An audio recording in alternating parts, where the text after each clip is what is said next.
to steel cables. Just addicted to it right now. But yeah, I feel like the Phobius ban is very, very smart right now. As you mentioned, there are two heroes that can activate those demonic force, and as we can see, Phobius is gonna be banned out. Suhaz Esports, for mage side, is Yiv good over here right now? Because she can be cancelled by one Tyrant's Revenge or Tyrant's Rage from Kufra. So I feel like picking up a more mobile mage, I would say, Lilia, maybe? Actually, I would agree with Lilia here. Team Hawk, however, have the option because it. Wait, no. Wow. The Lolita has already been locked in, but Lilia, yeah, definitely something they should consider. But Suhaz Esports looks to ban out the Lilia for themselves. Bro, I was talking about picking it up, not banning it out. But maybe they're afraid of the, not card control, but I would say the burst, as well as how Lilia can slow down the composition. Maybe. Because I feel like there's no reason for them to ban I would it out. say, like, yeah, I would make an argument that Xavier probably does that better than Lilia if you're trying to, like, slow the back line from actually joining up on the engage. I agree with you here that it's a bit weird that it's coming out of Suhaz Esports. I would assume that they want to pick it up for themselves. Yeah. But Team Hawk, again, very good option here. Getting rid of the Sicilian, very understandable. I feel like Suhaz is leaning more towards picking up the Yeeve to try and outrange the 1-1. Oh, fair enough. I feel like the zoning capability of Yiv forcing the 1-1 not to be able to go onto the team fight could be one of their main criteria right now. In combination with Numenon Blast, could be a very, very good combo as well. But right now, Team Hawk have to pick up another hero for their side. Julian EXP? I think Julian is just good here as a mid laner or even as an EXP laner, just because you have a secondary way to stop a potential Yeeve coming out from Suhaz Esports. This is all based on the assumption that Suhaz does want to get an artillery mage. I still have this question though. Does Falling Star Moon cancel out real world manipulation? No, it doesn't. It doesn't, right? No, it does not. It's just like, oh, okay. That's a bit of a damage. Oh, you know what? You just take Okay, why not? You know what? Why not? You pick it for yourself right now. But red side benefits. yeah, but right now Suhaz Esports have the benefit of getting the Julian. Yeah, I do like the Julian here. I'm thinking about it. You don't like it right now? Maybe it might not be such a good option because I'm thinking about who does Julian want to catch, and if you're looking to catch someone, how often will they just be able to get away with it, right? Oh. Because if you're getting Julian, the only person you're gonna get some value is Yeeve, and that's about it. Yeah, I mean, then again, Fanny can do the same job as well. Just steal cable in, just the cut through immediately, and just forces out Yeeve out of the team fight. And then you can pick up a Xavier right now. A long-range damage from Suhaz Esports. That can be a good combination as well. But Lunox. Actually, this is even better. I would say that Lunox is even better than Xavier in this particular situation. The Esmeralda, okay, that's totally fine here. Now, Team Hawk, give us the Dairoth. Don't be boring. Don't be boring here. I'm praying that you're not boring. Lola is like, I don't want to have to play it. We banned out Thamos for a reason. Don't give me Uranus again. Like, it sucks. I'm not saying that Uranus as a hero sucks. It's just really boring to watch. Give him something interesting. Yeah. Yuzong, Dairoth. Yes. Terizla. No matter what, if I'm talking about EXP, I'm just gonna throw Terizla in there. I mean, it's a no-brainer. I would say Dairoth is such a good hero up against Esmeralda. Another hero I would say is Khalid as well. Can give out a good amount of damage against Esmeralda. Yeah. Called it. I respect it, Lola. He ain't boring. He's like, you guys have watched too many. Yeah, too many Dairoth versus Esmeralda matchups. I'm gonna make it interesting. Yeah.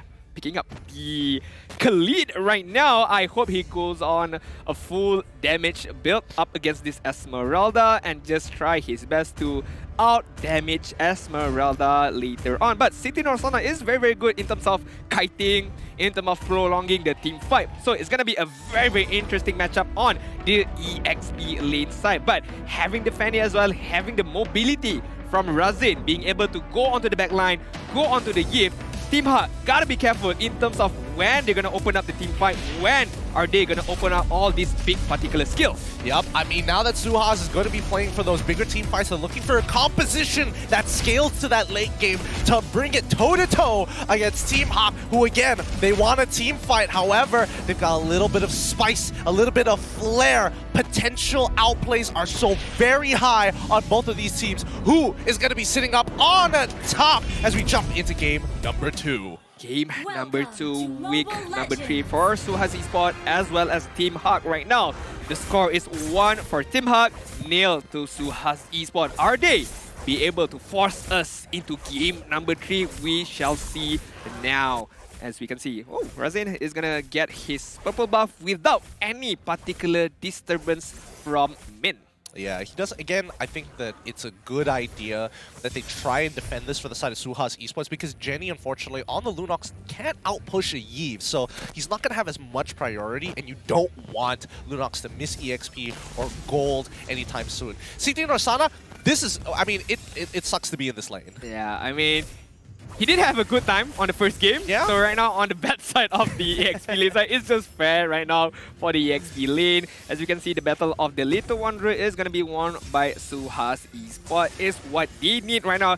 Every single little advantage they need to be able to hold on to that particular lead. As we can see on the emblem right now, a lot of mobility from Team Hawk again, as well as penetration, regardless, magical penetration or the physical penetration. I like it a lot because the damage is going to be very, very strong on Team Hawk's side. Yep, I love it. I love it. Panda decides to go for attack speed because you don't need movement speed when you are playing a Wan, just more attack speed, cover that distance as soon as possible.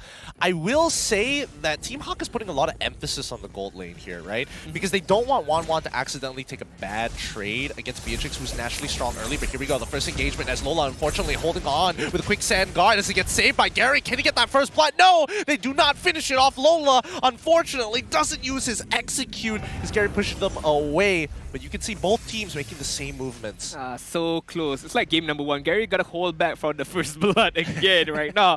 If Lola had that Raging Sandstorm, I'm pretty sure he's going to use it immediately, catching out Razin as well as CT Norsana. But unfortunately, no blood was taken on that scrimmage on top side. Panda right now taking a bit of amount of damage against Abumon. Yep, as they contest, the rest of the team contests for this turtle here. They're going to be jumping in. Gary takes it away, but the steel cables do the work as the Brilliance gets popped. First blood already there as CT Norsana, unfortunately, is a little too strong. Team Hawk take an even trade 3 for 2. Can they get a double? And yes, they do. It's looking good, but Team Hawk still come up on top. Bro, even Stevens, I would say. Yeah, I feel like Suhaz getting those 3 kills against Team Hawk, but Team Hawk getting the turtle as well as the double kill. I feel like Man just now it's like, bro, no one's gonna stop my real world manipulation. I'm just gonna try to use my best. But the damage from Jenny, even though it's early game, it's fairly strong. So on the later stage, if she can get her penetration item, the lightning truncheon, the clock of destiny,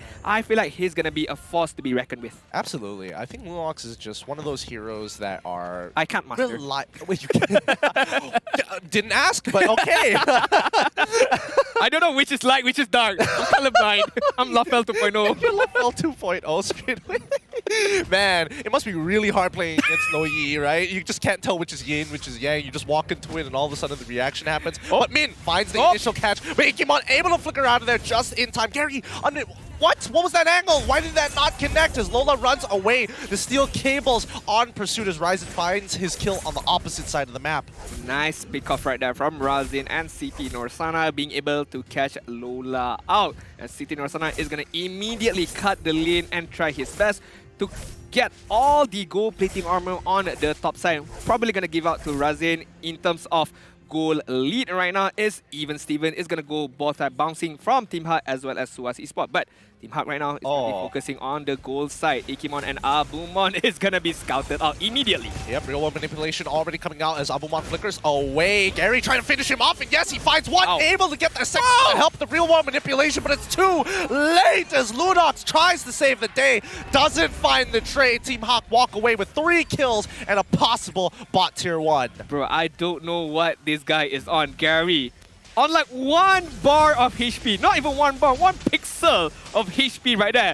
Just 1 damage might be able to take him off. But again, being able to understand how much damage he can take, how much damage he can deal with, as well as the security from the real world manipulation was very, very nicely done by Team Hawk. But the turtle side right now is gonna be begin, or it's gonna be... No, it's uncontested.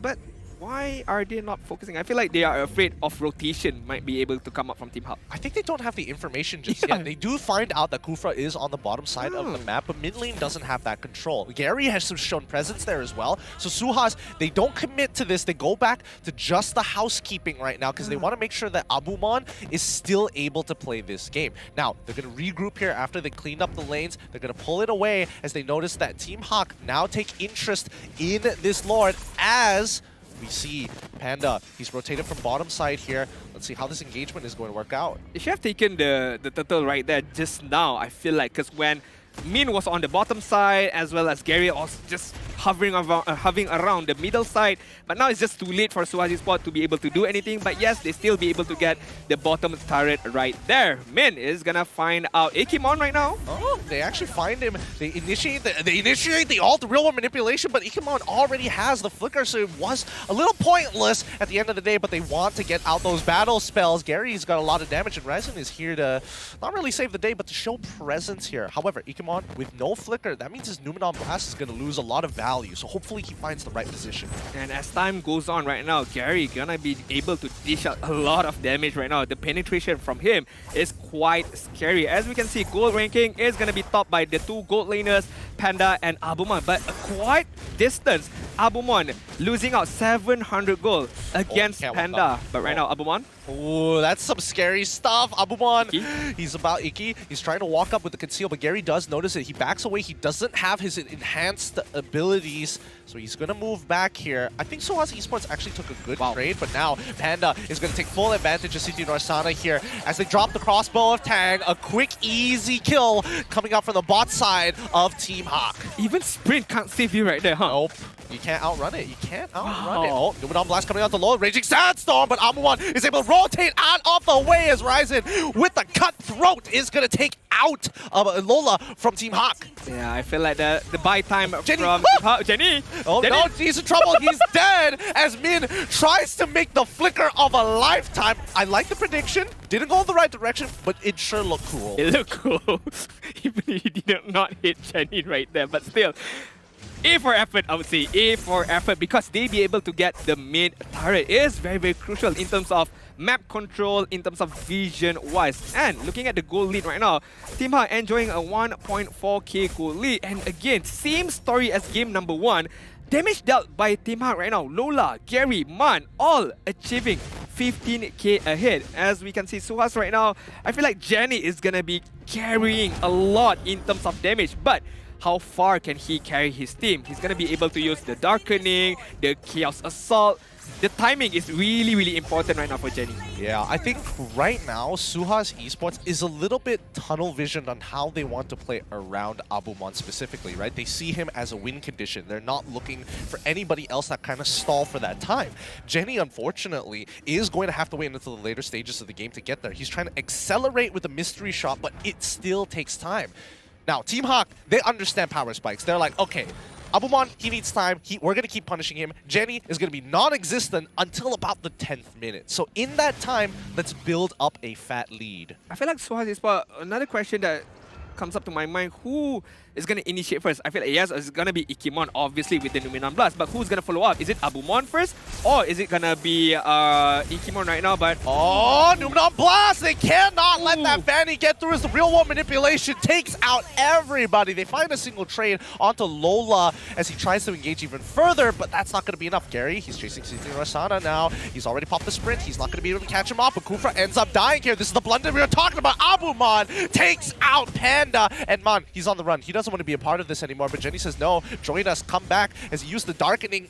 Could not close the distance enough against Man. If only, well, he had his flicker, but Man still having the sprint be able to run away. But right now, Gary is going to be quite in trouble. But Suhaz is just going to ignore Gary, going to get the mid turret side. So again, as we mentioned, blunder, blunder, blunder. Team Hawk is their worst enemy right now. They had a good lead right there, but one mistake, one out of position that had been taken away from them, so the goal lead right now is not as much as before. I definitely think Team Hawk overheated there a little bit. Like, they lost Lola and they're like, guys, we're in a man disadvantage. Let's try and even up the score. That didn't work out. I feel like, okay guys, we lost one guy. I mean, the ideal thing would do is back off, But for Team Hut now, we fight. We fight. We're We gonna alpha even males. up. We're Chads. We're all collectively just Chad alpha energy. Alright, right now we can see on the 10-minute mark, Suhaz Esports be able to at least, try to pull a good comeback, but still the goal is gonna be on Team Hut side, but it's gonna be in terms of damage right now. I'm focusing on Abumon as well as Jenny. They are achieving the power spike and it's gonna grow a lot more further. So Team Hut must be able to capture these two main damage dealer, especially Jenny. The Chaos Assault, the Brilliance is gonna deal tons of damage if they don't be able to catch out Jenny, if they don't know where Jenny is gonna come from. Yeah, the way that they're kind of arranging themselves across the map, it's all about this neutral objective control. However, Suhaz, they have a lot less map control to actually work with. This Team Hawk is playing a little bit more secretively. They know that Mon, he's 5-0-3 with Mystery Shop, so he really hurts when he drops that real world manipulation, something that Suhaz is keeping in mind. I feel like Razin as well, we don't talk much about him. I feel like there's a Fanny in this game right now.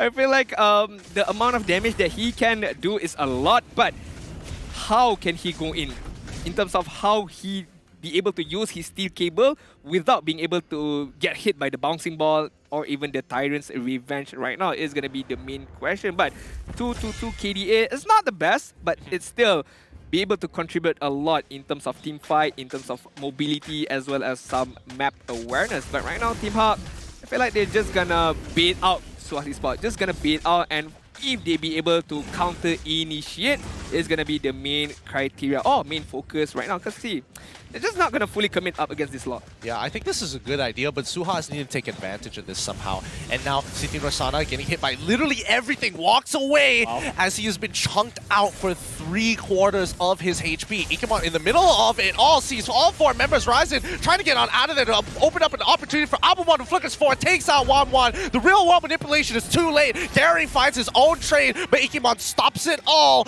This was a fight that Suhaz Esports was looking to take, a 50-50 in their favor. Gary looking for some more, but unfortunately it's going to be the Tyrant's Revenge to stop them in their tracks. A double kill from Gary Razin. Get out of there. It's over.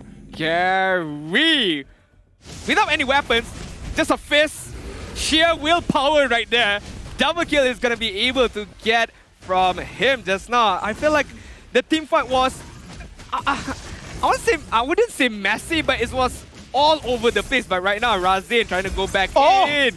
Oh my goodness, he was close. He thought he could take out Gary, but Gary, he understood. He purposely stayed outside, not allowing that cutthroat to actually help him hop over the wall so he could use his retribution. So that was a really good mechanical play coming in from Gary. He understands how Fanny works and wants to make sure that Razin had no opportunity of getting in. It could have been ugly for a team out right there if Razin be able to hop over the wall and use his retribution. Yeah, and then get the steal, even though giving up his life, it won't be good for a team fight, I would say. But the team fight right there just now, I feel like Abumon, I like the aggressive gameplay using the flicker trying to get the kill, but without the flicker, there's no mobility for Abumon to run away, and that is why Gary having the upper hand, having the damage, looking at damage, speaking of damage right there. Oh, he missed the last jab. The last jab wasn't going in the right direction, and Razin was able to get on out of there. Okay. Mid-turret falls down. I get what you mean about that fight, but we might see another one here as they're looking to crack open inhibitors. Team Hawk control the space, but